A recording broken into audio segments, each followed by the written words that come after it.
আল্লাহ ছাড়া এই জমিনের নিচে আর কাউকে ভয় পায় না। অনেকেই আমাদেরকে বলে, ভাই নির্বাচনের পরে কেমনে থাকবেন?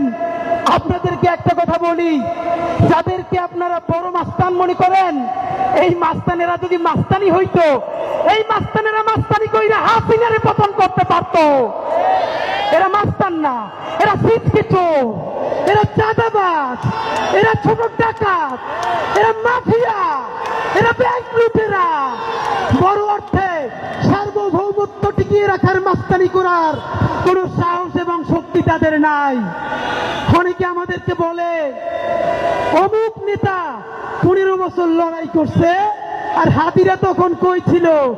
লড়াই যদি করলেন, আপনাদের এত ব্যাংকের ব্যবসা টিকে থাকলো কেমনে?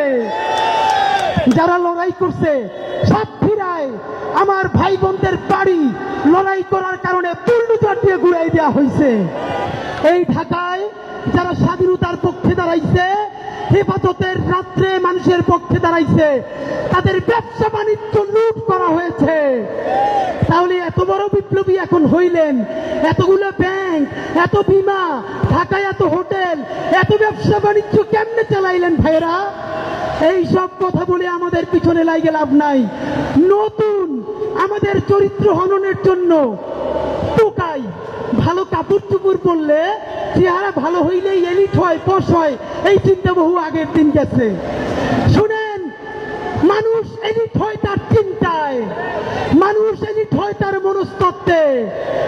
ভালো কাপড় চুপুর সব থেকে সন্ত্রাসী দুনিয়া সিনার চাইতে বেশি কেউ পড়তো না।